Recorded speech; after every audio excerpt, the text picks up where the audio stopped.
Convido os irmãos a abrirem suas Bíblias em Romanos capítulo 3. Romanos capítulo 3, a partir do versículo 9. Carta de Paulo aos Romanos, capítulo 3, a partir do versículo 9. Todos encontraram? Assim diz a palavra do Senhor.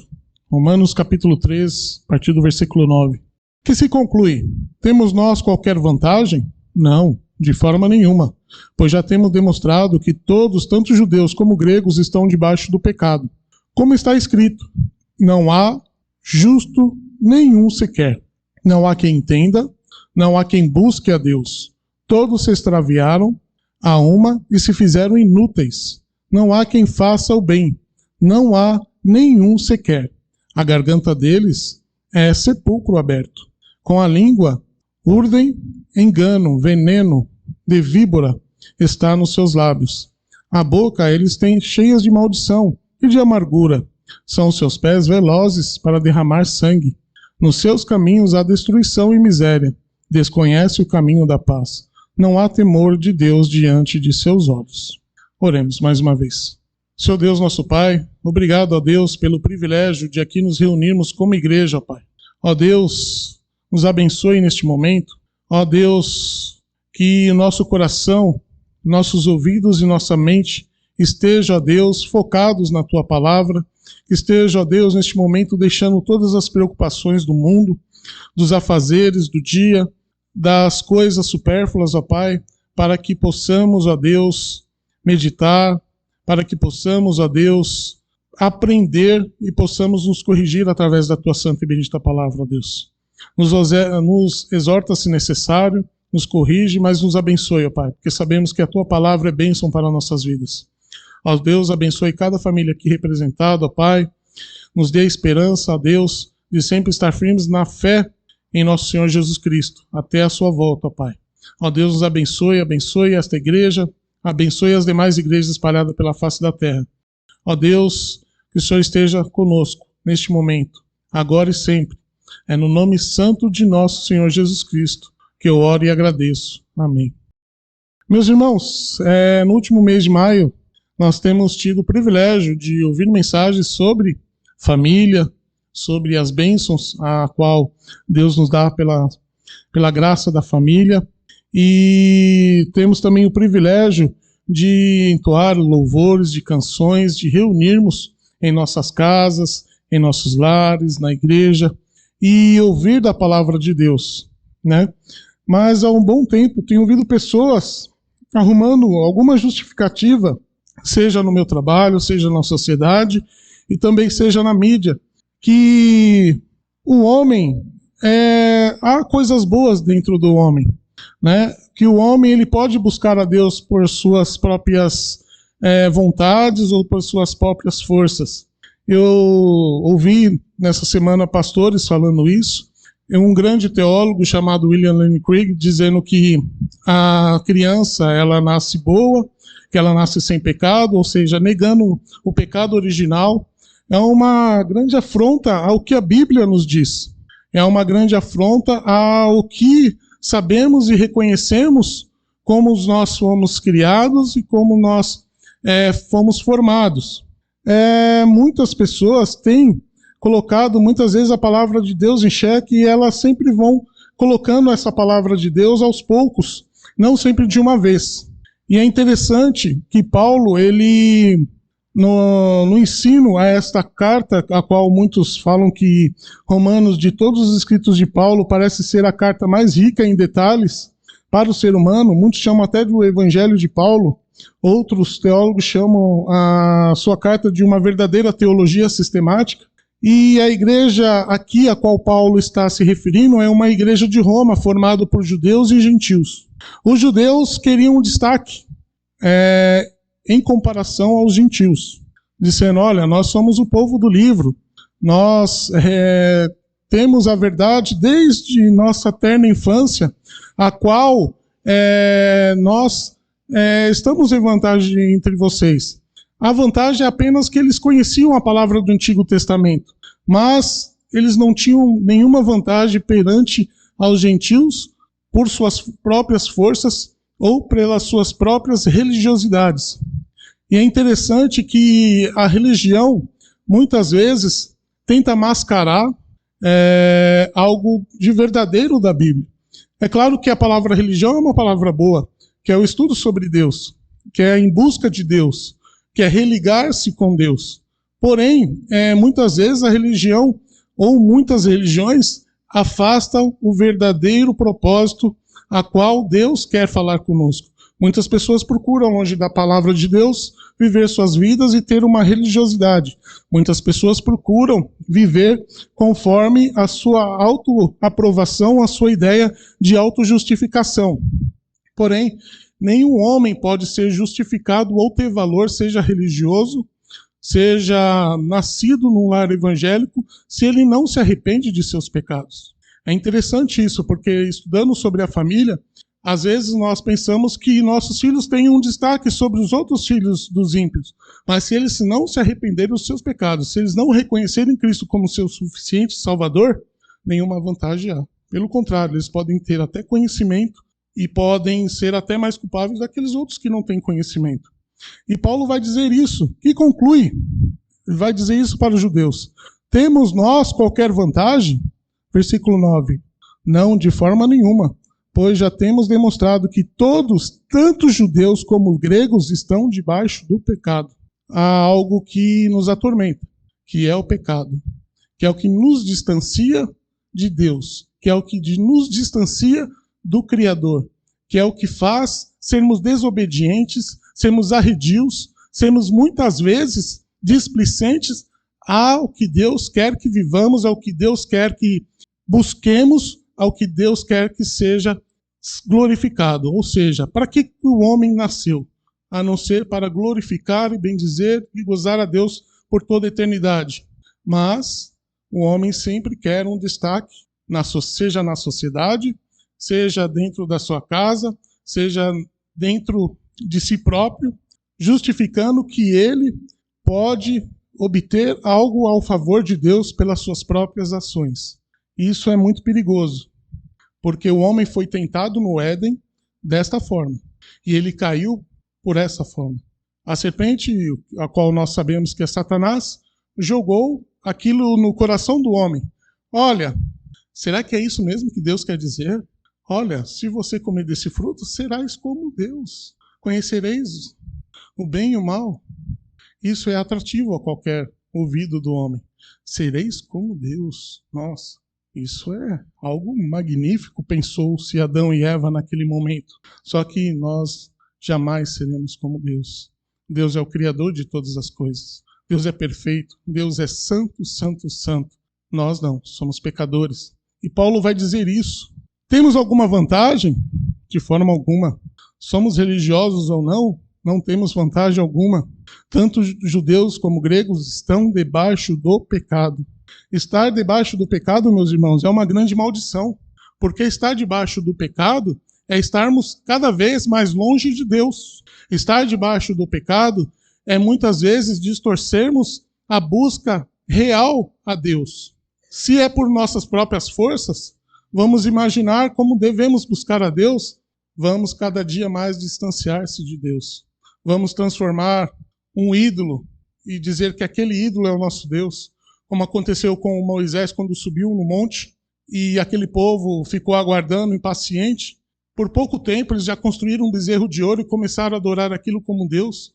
Um povo que experimentou e viveu uma grande libertação, viu o mar se abrindo para que eles passassem, viu grandes milagres e mesmo assim caíram.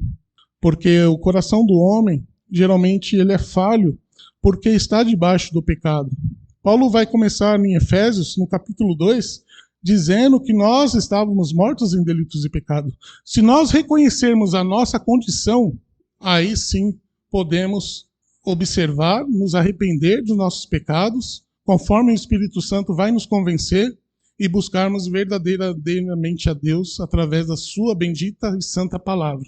Mas há muitas pessoas que têm a palavra na mão e começam a desprezá-la ou a distorcê-la, muitas vezes para rivalizar-se com Deus. Esse é um grande perigo. Os judeus tinham a palavra em suas mãos. E João, no Evangelho de João, vai dizer que Ele veio para os seus, mas os seus não o receberam. A vaidade estava acima do reconhecimento que um filho de carpinteiro, alguém simples que nasceu em Belém e foi criado em Nazaré, pudesse ser o Messias. Eles pensavam, não, o Messias virá como Davi, um grande guerreiro que irá batalhar, que irá nos libertar dessa força tirana de Roma. Mas Deus poderia a qualquer momento tirar Roma do mapa, como tirou séculos depois. Hoje Roma é uma pequena lá cidade na Itália, mas não tem mais força alguma. Mas é interessante que naquela época era um grande império e os judeus esperavam que viesse um libertador que os libertasse daquela força tirana, daquele império poderoso. Mas eles não percebiam que o maior império estava dentro dos seus corações, que faziam não reconhecer Jesus Cristo como único e suficiente Salvador, que era o império do pecado, que era um império que vinha reinando desde Adão e Eva, e estava em seus corações. Eles aguardavam o Messias ansiosamente, mas não enxergavam claramente o cumprimento das profecias na pessoa de Jesus. Jesus demonstrou tantos milagres, Jesus demonstrou tanta humildade e amor àquele povo, e aquele povo não o receberam. Pelo contrário, o ódio a Jesus era tão grande pela nação de Israel que eles queriam a todo momento matá-lo. Meus irmãos, pelas nossas próprias forças, não temos capacidade de chegarmos a Deus. É o que podemos concluir em todas as Escrituras. Temos que reconhecer que Deus está sempre em busca de nós e reconhecermos que somos pecadores. E isso é um princípio ao qual nos tratamos da justificação de nossos pecados através de reconhecermos que Jesus é o nosso Senhor e Salvador, em que somente Ele foi o único homem justo neste mundo e que não há mais nenhum outro justo. O princípio da mensagem de Paulo é claro a respeito de nós, homens e mulheres, perante Deus, que todos pecamos e estamos separados de Deus. Por isso, necessitamos de um Salvador. Necessitamos de alguém que possa nos justificar. Porque a partir do momento em que possamos ser colocados à prova, falhamos constantemente, pecamos constantemente. Abrimos nossas bocas muitas vezes para maldizer pensamentos intrusos em nossas mentes, muitas vezes com ciúmes, rivalidade, ódio, a qual a própria Bíblia vai dizer, porque todos se extraviaram e se fizeram inúteis. Não há quem faça o bem, não há um sequer. Não adianta muitos religiosos dizer, eu estou buscando a minha autoespiritualidade. Isso é uma grande farsa. Outro dia eu conversei com uma moça, ela era espírita, ela estava dizendo, eu estou buscando a minha perfeição espiritual. Eu falei para ela, mas você sabe quem é Jesus Cristo? Ah, sei, foi um grande homem e um grande espírito de luz. Eu falei, olha, talvez você pense que Jesus foi um grande espírito de luz, mas Jesus foi um homem como eu e como você. Ele veio a esse mundo, ele passou por todas as provações, ele venceu todos os pecados. Ele morreu para justificar-nos, para que pudéssemos ser reconciliados com Deus. E ele ressuscitou e vivo está. Então ele não é apenas um espírito, ele é uma pessoa. E você deve crer nessa pessoa, que é porque essa pessoa é real. Esse é o nosso Senhor Jesus Cristo. Não é apenas um ser que está em vantagem no meio de nós, mas é o próprio Deus encarnado, ao qual se fez carne e habitou entre nós. E nós precisamos dele para que possamos ser justificados e colocarmos nas mãos deles os nossos pecados. Porque, certamente, se você hoje tentar não pecar, você vai continuar pecando. Amanhã você vai continuar pecando. Não há nenhum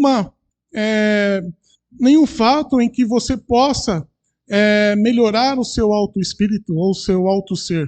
Porque a partir do momento que você pecar, tudo isso cai por terra abaixo. Essa pessoa ficou refletindo. E eu espero que ela possa refletir muito mais. Porque somos todos nós pecadores. Nós somos inúteis. Não há quem faça o bem, não há um sequer. Não há justo, não há um sequer, a palavra de Deus vai dizer. Todos precisamos ser justificados, porque todos pecam. Todos nós somos pecadores. A primeira consequência do pecado atinge a todos indistintamente. Todo ser humano tornou-se pecador através da desobediência do nosso primeiro pai, que é Adão. E assim fomos contaminados. Se colocarmos duas crianças numa ilha, certamente em um tempo nós vamos buscá-las, só haverá uma, ou não haverá nenhuma mais, porque possivelmente uma irá matar a outra. É assim que dois irmãos se fizeram, Caim e Abel. Um ficou com inveja do outro, um matou o outro. O pecado já reside no coração humano. Não há um justo sequer. Não há quem possa fazer o bem.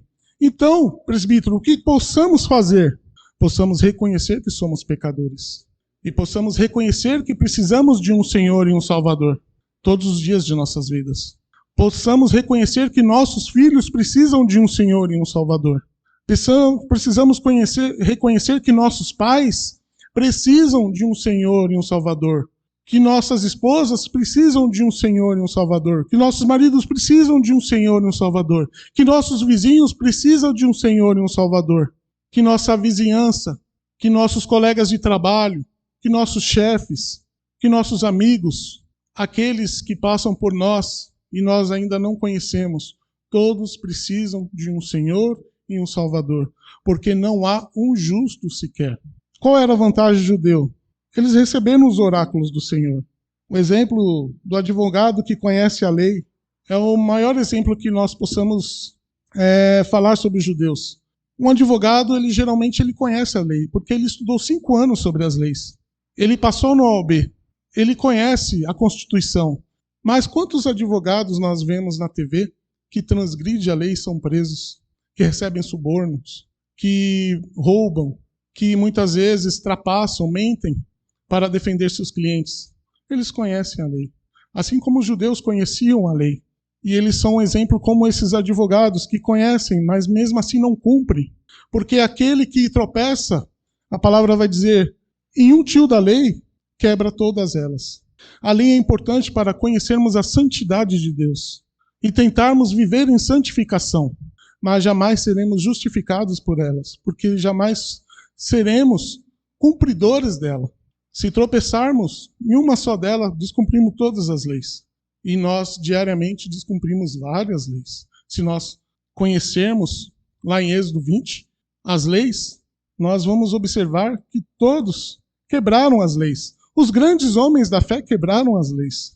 Davi quebrou a lei quando saiu com uma mulher casada, quando muitas vezes não reconheceu o próprio pecado e depois que veio o tormento em sua vida, pôde se reconhecer que era pecador e pôde pedir perdão a Deus. Outros grandes profetas também eram pecadores e foram usados por Deus, mas precisavam de um justificador. É nesse justificador que eles aguardavam. É esse justificador de suas vidas que eles proferiam palavras, a qual nós temos na Bíblia Sagrada. Todos precisam de um Senhor e um Salvador. Não há um justo, nenhum sequer. Todos pecaram. Em Romanos 3,20, vai dizer, nenhuma pessoa ou ninguém é justificado por obras da lei, visto que ninguém será justificado diante dele por obras da lei, em razão de que a lei vem o pleno conhecimento do pecado. Quando conhecemos a lei, quanto mais conhecemos a lei, mais conhecemos que somos pecadores e mais necessitamos de santificação. É bom conhecermos a palavra de Deus, mas somente não conhecer a palavra de Deus, mas colocá-la em prática. Mesmo não sabendo como praticá-la, muitas vezes tropeçando, devemos reconhecer nossos pecados. Como em todo culto dominical, temos a parte em que reconhecemos os nossos pecados e pedimos perdão a Deus. Temos a certeza que pelas obras ninguém será justificado e será salvo. A justiça de Deus se manifesta sem a lei. A lei de Deus é santa, mas todo homem natural não é. Ao ouvir a fala do William Lane Craig, eu observei que ele vive muito na filosofia, além da teologia. É um grande teólogo. Mas ele caiu no engano da teologia de Rousseau. O homem nasce bom e a sociedade o corrompe. Não. Todo homem nasce pecador, nasce mal por sua natureza. Se a sociedade está do jeito que está, é porque ela é formada por homens pecadores. E não porque a sociedade é pecadora e vai formar um homem pecador. Não, são os homens que formam a sociedade. Se nós temos governantes ímpios, esses governantes um dia foram como nós, foram cidadãos, foram alunos de suas escolas, trabalharam, tiveram mãe, tiveram pai, se destacaram e estão no governo. Aí nós falamos, nossa, como fulano é ladrão, é um sem vergonha, é um mau caráter, é um canalha. Mas por que falamos isso? Porque muitas vezes reconhecemos os defeitos dele. Mas e se nós estivéssemos no lugar dele? Seríamos diferentes?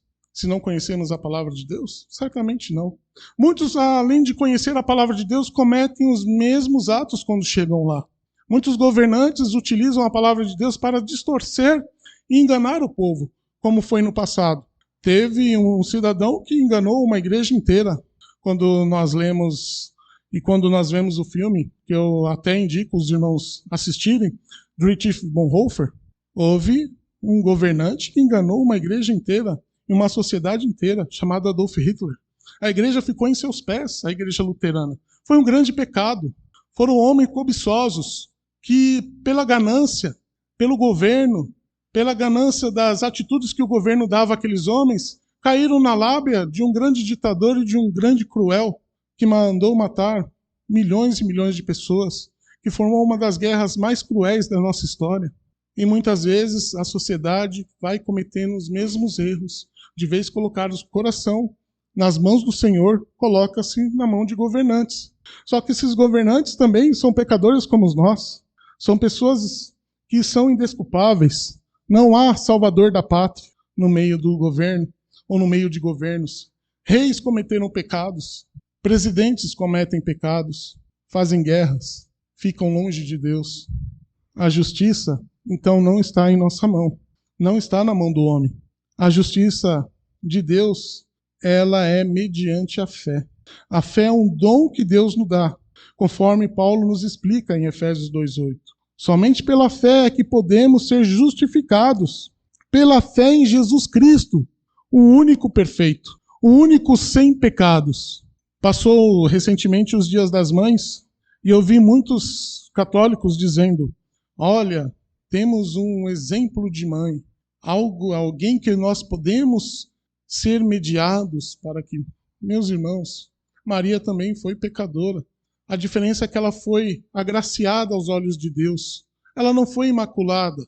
Ela apenas se tornou virgem até o nascimento de Jesus, depois teve outros filhos, como a palavra de Deus vai nos dizer. Ela teve pai e mãe, a qual a Igreja Católica chama a mãe dela de Ana, e, se eu não me engano, o pai de Joaquim. Mas ela também necessitava de um Senhor e um Salvador. Tanto que ela reconhece, meu Senhor. Ela chama o próprio Filho Jesus Cristo de meu Senhor e meu Salvador. Por quê? Porque há necessidade dela em reconhecer. Ela foi criada, ela foi colocada, e ela, através de muitas vezes que nós até não falamos muito de Maria, mas devemos falar também. Mas não como uma santa, a qual uma intercessora jamais, mas como uma bendita entre as mulheres. Maria não tem poder nenhum, porque não foi ela que foi crucificada naquela cruz. Não foi ela que derramou o seu sangue para pagar os nossos pecados. Ela foi uma bem-aventurada, porque recebeu em seu ventre o nosso Senhor e Salvador. Mas não é a ela que nós devemos colocar as nossas orações e as nossas petições, mas em Jesus Cristo, o único Senhor e Salvador. Por isso que quando a Bíblia vai nos dizer que nós devemos entregar nossa vida a Jesus Cristo como único Senhor e Salvador, é somente a Ele. Quando fazemos a nossa profissão de fé, muitos depois que foram batizados como crianças, ou aqueles que são batizados como adultos, a profissão de fé é você reconhece Jesus Cristo como seu único e suficiente Salvador, e nós fazemos o juramento. Nós fazemos um pacto perante a igreja e perante Deus. Sim, eu reconheço Jesus como o único e suficiente Salvador. Então não há como ter mediadores, porque todos extraviaram, todos pecaram. Somente Jesus é o único que não pecou. No versículo 24, vai dizer, do capítulo 3, sendo justificados gratuitamente por sua graça, mediante a redenção que há em Cristo Jesus, a quem Deus propôs, no seu sangue, como propiciação, mediante a fé, para manifestar a sua justiça, por ter Deus, na sua tolerância, deixado impunes os pecados anteriormente cometidos. Somente, meus irmãos, em Jesus Cristo podemos ser justificados. Apropriação quer dizer que Deus está satisfeito em Jesus Cristo, que foi entregue por nós. E vai falar que é mediante a fé. Versículo 26. Tendo em vista a manifestação da sua justiça no tempo presente, para ele mesmo ser justo e justificador daquele que tem a fé em Jesus. No início da minha caminhada cristã, eu era um católico e eu achava que, como um católico, um semi-pelagiano, achava que algo de bom havia em mim, em que eu poderia ser justificado pelas minhas obras. Até no momento que um pastor, na época seminarista, disse para mim: você quer ser justificado por suas obras? Você está perdido, meu irmão. Porque se você tentar ser justificado por suas obras, você não irá para o céu. E aquilo eu me recebi como uma ofensa. Falei, mas como? Eu não roubo ninguém. Eu não maltrato ninguém. Eu tento ser um bom trabalhador, um bom filho. Aí caiu a minha ficha. Quando, horas seguintes, eu recebo uma ligação de um cliente e eu falo, nossa, mas que cliente chato, que cliente insuportável. E eu comecei a odiar aquele cliente e eu disse, Senhor, me perdoe, realmente eu não sou justo. É uma pessoa que eu nem conheço, estou odiando em meu coração. Qual justificativa eu vou ter em mim? Aí caiu a ficha. Eu falei, não é pelas minhas obras, não é por algo que eu possa fazer, porque horas depois eu já pequei, odiando uma pessoa. E a Bíblia vai dizer que nós devemos amar todas as pessoas como amamos a nós mesmos. Devemos amar a Deus sobre todas as coisas e amar ao próximo como a si mesmo. Então, ou seja, somente pela fé em Jesus Cristo que nós somos justificados e não pela fé em nós mesmos. A justificação é pela graça. Não há outra forma de sermos justificados. Versículo 24. Sendo justificados gratuitamente por sua graça, mediante a redenção que há em Jesus Cristo. Graça, favor imerecido. Nós não merecíamos, mas Deus, por seu infinito amor, nos salvou. Nós devemos lembrar isso constantemente, porque sempre caímos em delitos e pecados. E devemos reconhecer que somente Cristo foi perfeito. E devemos buscar a perfeição em Cristo. Mesmo sabendo que não seremos perfeitos até a sua vinda ou até Deus nos recolher. Mas devemos buscar.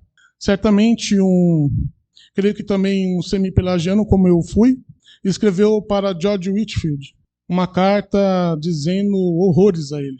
Fala, como você pode pregar isso? Que nós somos salvos pela graça de Deus, somos salvos somente pela fé e não há nada de bonito em nós. E George Whitefield, no momento, nem respondeu. Mas toda semana ele foi recebendo uma carta desta pessoa e provavelmente por ser influenciado por John Wesley, porque ele buscava a santificação perfeita, buscava ser perfeito nas suas próprias obras, e até o momento que George Whitefield respondeu a ele uma carta, dizendo, meu bebê na fé, quero, em primeiro lugar, agradecer pela carta que me enviastes, e não tive tempo de responder-lhe, mas quero também dizer que você deve orar mais, para que Deus possa tocar em seu coração e reconhecer que você só precisa dele e de mais nada. Que você precisa colocar sua fé somente nele e não em si próprio. Aí sim você vai compreender o que é a graça. Porque se você continuar achando que pelos seus méritos você será justificado, você certamente estará cada dia mais longe da graça de Deus. E eu vi o amor naquelas palavras de George Whitefield, em que muitas vezes devemos ter também as pessoas que estão crescendo na fé, que ainda estão vacilantes em muitas vezes tentar pelas suas próprias obras ser justificadas. Falarmos do amor de Deus, falarmos de Cristo Jesus. Quanto essas pessoas precisam de Cristo. E Cristo é tratado como propiciatório. A cobertura da Arca da Aliança, na qual eram satisfeitos os requisitos para sermos justos diante de Deus, em Levíticos 16:14 e Hebreus 2:17, no sangue, agora no sangue que naquela época era derramado, naquele propiciatório de um ser, um animal imolado, a qual o sacerdote recebia o pecado das pessoas e orava a Deus para que aqueles pecados pudessem ser perdoados. Agora, no sangue de Jesus Cristo, derramado na cruz, foi satisfeito de uma vez por todas os requisitos a qual podemos ser justificados.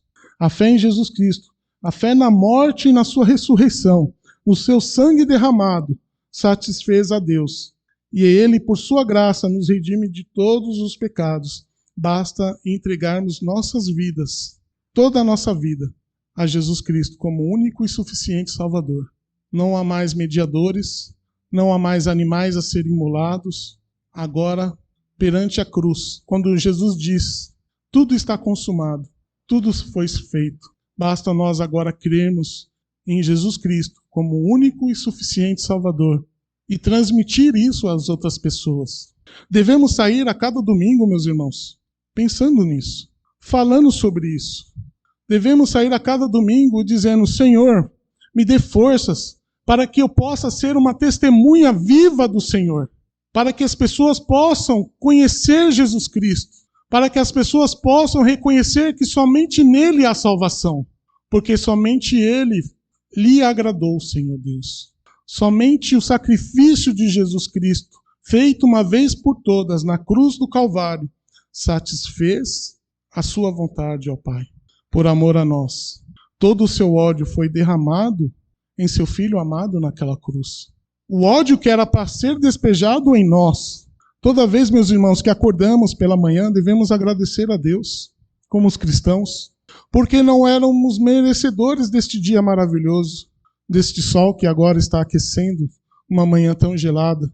Mas Deus, por sua infinita graça, nos dá um dia após o outro, porque satisfez na cruz do Calvário, para que possamos ter vida plena, e não mais sermos pecadores merecedores do inferno, porque a sua ira não vai ser despejada em nós, mas foi derramada em Cristo Jesus, a qual pagou o preço por estarmos vivos e termos esperança da vida eterna.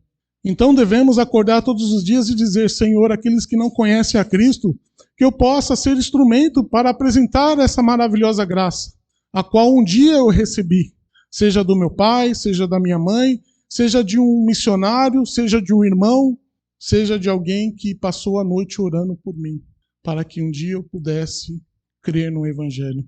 Uma vez eu estava no ônibus, eu ainda era adolescente, e chegou um irmãozinho, provavelmente pentecostal, ele olhou, ele estava de terno e gravata, ele falou, olha, eu não sou pastor, mas eu te vi neste ônibus, e eu passei a noite inteira orando, e na minha oração, eu te vi naquela oração. Eu queria falar do amor de Deus para você. Naquele momento, eu não dei atenção.